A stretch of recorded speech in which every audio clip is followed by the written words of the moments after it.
2019 সাল, ইতালির তুরিন শহর। রাত তখন প্রায় 11টা।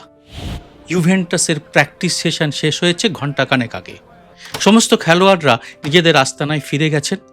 হাড়ভাঙা পরিশ্রমে সবার শরীর ক্লান্ত। সবাই খুঁজছেন একটু গরম জলের শাওয়ার, ভরপেট রাতের খাবার আর টানা ঘুম। কিন্তু একজন ফুটবলার রাতে ঘরে ফেরেননি। তিনি হঠাৎ যেন উবে গেলেন। তিনি ক্রিশ্চিয়ানো রোনাল্ডো। তিনি কোথায়? তিনি গিয়েছিলেন রেজিনা মার্গারিটা শিশু হাসপাতালে, একা, কোনো ক্যামেরা ছাড়া, কোনো সোশ্যাল মিডিয়া পোস্টের পরিকল্পনা ছাড়া। কেন? কারণ হাসপাতালে ভর্তি ছিল 9 বছরের একটি ছেলে, যার নাম মাত্তেও। সে ক্যান্সার রোগী। জীবন তার প্রতি বড়ই নিষ্ঠুর। এখন তার একটাই ইচ্ছে, তার স্বপ্নের নায়কের সঙ্গে একবার দেখা করার। রোনাল্ডো সেই রাতে তার কাছে গিয়েছিলেন। না, গিয়েই ফিরে আসা নয়, টানা 2 ঘন্টা তিনি মাত্তেওর পাশে বসেছিলেন, গল্প করলেন, হাসলেন, জার্সি দিলেন, তার সঙ্গে ছবি তুললেন। মাত্তেওর মা পরে সাংবাদিকদের বলেছিলেন, আমার ছেলে সেই রাতে অনেক দিন পরে শান্তিতে ঘুমিয়েছিল। কিন্তু এই ঘটনাটার কথা সেদিন কেউ জানত না। রোনাল্ডো নিজে কাউকে বলেননি, ক্লাব জানত না, সংবাদ মাধ্যম জানত না। মাত্তেওর মাই পরে বিষয়টি প্রকাশ করেছিলেন। তুরুনের মাত্তেওর গল্পটা কিন্তু শুধু একটা বিচ্ছিন্ন ঘটনা নয়। রোনাল্ডো যেখানেই খেলেছেন, ম্যানচেস্টার, মাদ্রিদ, তুরিন, রিয়াদ, সেখানকার শিশুদের হাসপাতালে তিনি গোপনে গিয়েছেন, ক্যামেরা ছাড়া, প্রেস রিলিজ ছাড়া। ম্যানচেস্টারের রয়্যাল চিলড্রেন্স হাসপাতালের এক নার্স একবার বলেছিলেন, উনি এসেছিলেন বলে জানতামই না, পরে শুনেছি বাচ্চাদের সাথে 1 ঘন্টা ছিলেন, বের হওয়ার সময় কাউকে কিছু বলেননি। মাদ্রিদের একটা ঘটনা জানা গেছে 2013 সালে। এক দুর্ঘটনায় আহত কিশোর হাসপাতালে, বাবা মা দুশ্চিন্তায় কাঁদছেন। ছেলেটির একমাত্র ইচ্ছে রোনাল্ডোকে দেখা। রোনাল্ডোর কাছে খবর পৌঁছলো। পরদিন সকালে রোনাল্ডো হাসপাতালে চলে গেলেন। ছেলেটির পাশে বসলেন, বললেন, তুমি শক্তিশালী, আমি জানি তুমি ঠিক সেরে উঠবে। ছেলেটি সেরে উঠেছিল। এটাই হচ্ছে ক্রিশ্চিয়ানো রোনাল্ডো, যিনি তার প্রেস কনফারেন্সে প্রবল ক্রোধে ক্যামেরার সামনে থেকে সরিয়ে দেন ঠান্ডা পানীয়ের বোতল, যাতে এই পানীয় খেয়ে শিশুদের কোনো ক্ষতি না হয়। শরীরে ট্যাটু করান না, কারণ রক্তদান করবেন বলে। রোনাল্ডো পর্তুগাল রেড ক্রসের নিয়মিত রক্তদাতা। বছরে 4 বার করে নিজে গিয়ে তিনি রক্ত দেন। একবার জিজ্ঞাসা করা হয়েছিল, এত বিখ্যাত মানুষ ট্যাটু করেন না কেন? রোনাল্ডো হেসে বলেছিলেন, আমার শরীর শুধু আমার নয়, কেউ একজন হয়তো আমার রক্তের জন্য অপেক্ষা করছে। আর তিনি বিশ্বের সর্বকালের সেরা খেলোয়াড়দের একজন। মেসির সঙ্গে তার তুলনা টানা হয় সবসময়। এর আগে আমার মেসিকে নিয়ে একটা ভিডিওতে বলেছিলাম, এরপর রোনাল্ডোকে নিয়ে আপনাদের সামনে অনেক নতুন তথ্য আনব। মেসির ভিডিওটি প্রচুর মানুষ লাইক ও শেয়ার করায় উৎসাহিত হয়ে আমি এই এপিসোডে আপনাদের সামনে আনব রোনাল্ডোর নানা অজানা তথ্য এবং অবশ্যই তার শরীর নিয়ে বিভিন্ন গবেষণার কথা। নমস্কার, সবাইকে আমার এই ভিন্ন স্বাদের চ্যানেলে স্বাগত। আমি সুব্রত বসু। পর্তুগালের মাদেরাই দ্বীপ, আটলান্টিক মহাসাগরের বুকে ছোট্ট একটা ভূখণ্ড, পর্যটকদের কাছে স্বর্গ। কিন্তু সেখানের গরিব পাড়াগুলোর জীবন কিন্তু একেবারে অন্যরকম। ফুনসাল শহরের বস্তি এলাকা সান্তো আন্তোনিওর একটা ছোট্ট বাড়িতে বড় হয়েছেন রোনাল্ডো। বাবা জোসে দিনিস আভেইরা কাজ করতেন পুরসভার মালি হিসেবে। তার কাজ ছিল গাছ কাটা, বাগান পরিষ্কার করা। মা মারিয়া ডোলোরেস রান্না করতেন অন্যের বাড়িতে। 4 সন্তানের পরিবার। রোনাল্ডো ছিলেন সবচেয়ে ছোট। ঘরে পর্যাপ্ত খাবার সবসময় থাকতো না। রোনাল্ডো পরে এক সাক্ষাৎকারে বলেছিলেন, আমি ছোটবেলায় জানতাম না আগামীকাল আমরা কি খেতে পাবো। এই অনিশ্চয়তা আমাকে একটা জিনিস শিখিয়েছে, জীবনে কিছুই নিশ্চিত নয়, তাই প্রতিটি সুযোগকে আঁকড়ে ধরতে হয়। ছোট ছেলেটির কাছে রাস্তায় ফুটবল খেলাই ছিল একমাত্র আনন্দ।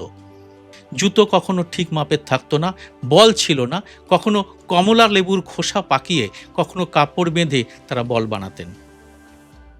কিন্তু সেই অভাবের মাঝেই ছেলেটির মধ্যে একটা জিনিস তৈরি হচ্ছিল, সেটা হলো অদম্য জেদ আর প্রচণ্ড পরিশ্রম, হাড় ভাঙা পরিশ্রম করে নিজেকে গড়ে তোলার প্রচেষ্টা।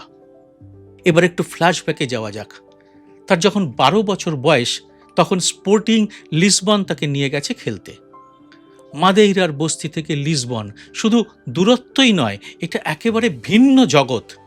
শহুরে ছেলেরা তার গ্রাম্য উচ্চারণ নিয়ে ঠাট্টা করত, দ্বীপের বাচ্চা বলে খেপাতো। রাতে ছাত্রাবাসে শুয়ে শিশু রোনাল্ডো বালিশে মুখ গুজে কাঁদতেন। মা নেই, বাবা নেই, বন্ধু নেই, আছে শুধু একটা স্বপ্ন, ফুটবলার হতে হবে। স্পোর্টিং লিসবনের সেই সময়ের কোচ পরে বলেছিলেন, ক্রিশ্চিয়ানো প্রায় কাঁদত, বাড়ির জন্যে কাঁদত, কিন্তু পরদিন সকালে সে সবার আগে মাঠে চলে আসতো।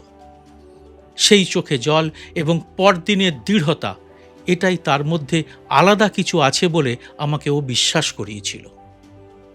আর সেই দিনগুলো এখনও তাড়া করে বেড়ায় বিশ্বের সবচেয়ে ধনীদের একজন এবং জনপ্রিয় ফুটবলারকে।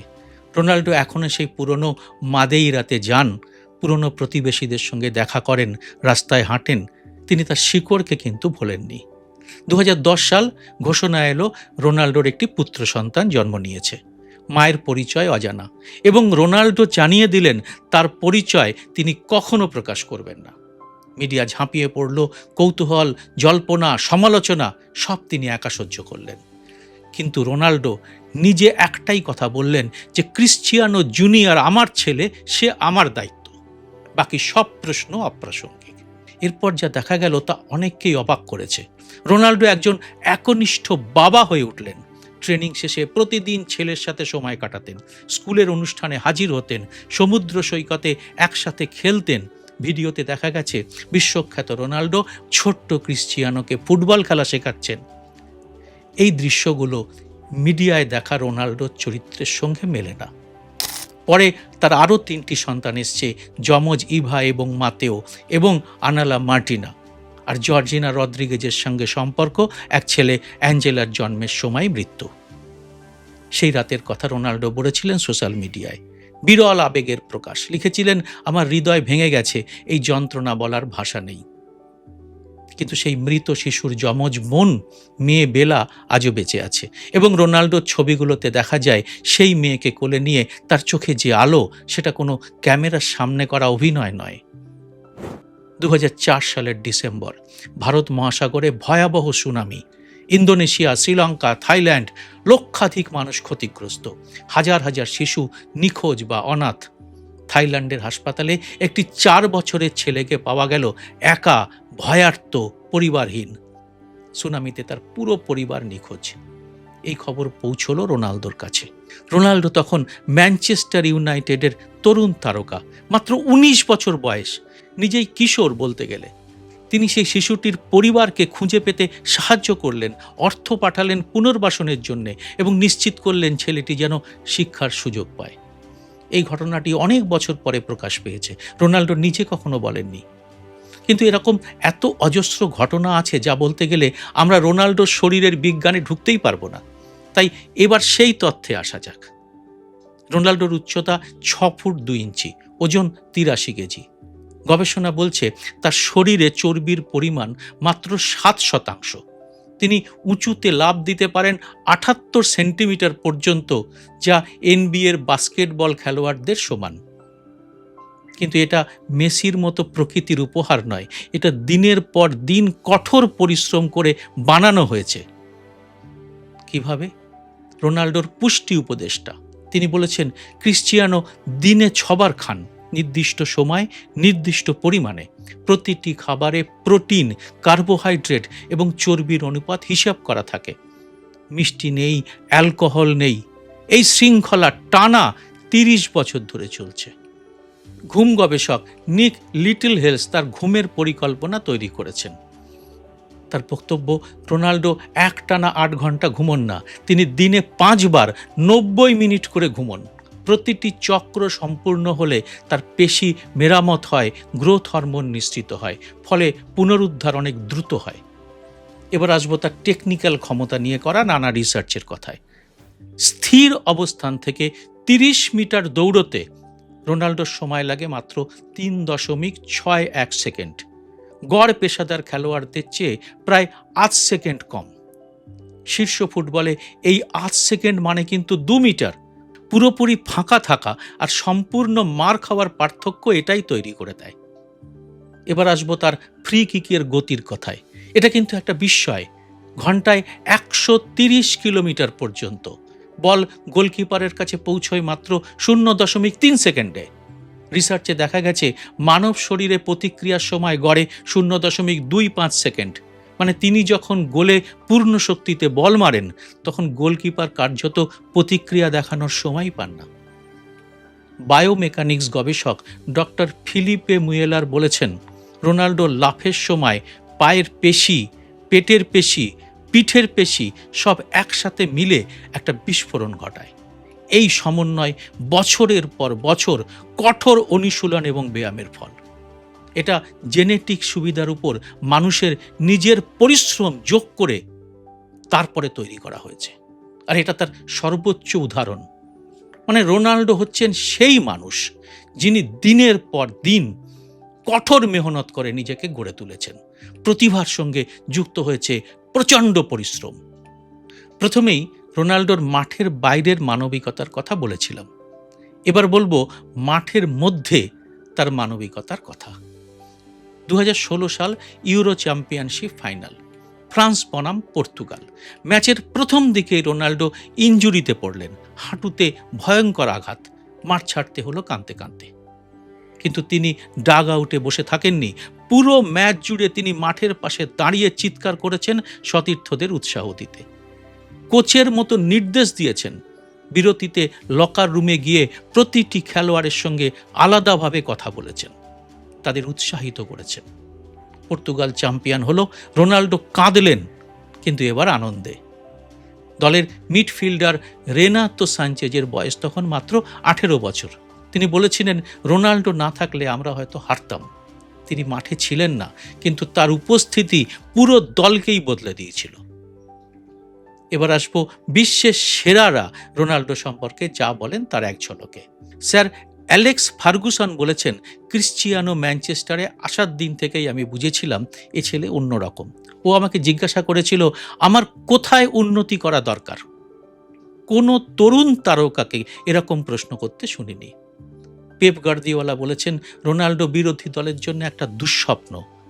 আর জিনেদিন জিদান বলেছেন, লকার রুমে ক্রিশ্চিয়ানো সবাইকে প্রভাবিত করে। তার কাজের নিষ্ঠা থেকে বাকিরা অনুপ্রাণিত হয়। এটা ক্যারিশমা নয়, এটা তার পরিশ্রমের নৈতিক শক্তি। আমার আগের মেসির ভিডিও করার সময় রোনাল্ডো গভীর শ্রদ্ধায় মেসি সম্পর্কে কি বলেছেন তার উল্লেখ করেছিলাম।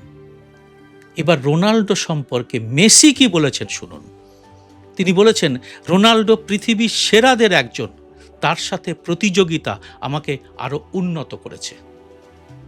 মানে দুজন খেলোয়াড়ই পরস্পরের সঙ্গে প্রতিযোগিতা করে নিজেদের উন্নতি করছেন। এই প্রসঙ্গে একটা কথা না বললেই নয়, সেটা হলো এই দুই তারকার তুলনার কথা। অনেক বিশ্লেষকের মতে এই তুলনা করা অসম্ভব। দুজন সব দিক থেকেই আলাদা। মেসি হলেন প্রকৃতির দেওয়া হিরে, পরিশ্রম আর শৃঙ্খলা দিয়ে সেই আনকাট হিরেকে কোহিনূর করে গড়ে তুলেছেন মেসি। আর রোনাল্ডো দেখিয়েছেন কঠোর মেহনত আর শৃঙ্খলায় কি করে একজন মানুষের যাবতীয় সর্বোচ্চ সীমাকে অতিক্রম করে যেতে পারে। আবারও রেকর্ড ভাঙবেন রোনাল্ডো, আরও নয়া রেকর্ড গড়বেন। কিন্তু এই সমস্ত রেকর্ডে কোথাও লেখা থাকবে না যে কতবার গোপনে হাসপাতালে তিনি গেছেন, কতবার রক্ত দিয়েছেন, কতজন অচেনা অসুস্থ শিশুর মুখে হাসি ফুটিয়েছেন। এবং হয়তো সেই কারণেই কোটি কোটি মানুষ তাকে হৃদয় দিয়ে ভালোবাসেন, শুধু গোলের জন্যই নয়। মাদেইরা সেই শিশুটি যে একদিন বালিশে মুখ গুজে কাঁদত, সে আজ মানবতার আশার প্রতীক। দুরারোগ্য অসুখ নিয়ে হাসপাতালে ভর্তি থাকা বহু শিশুর কাছে তিনি সান্তা ক্লজ।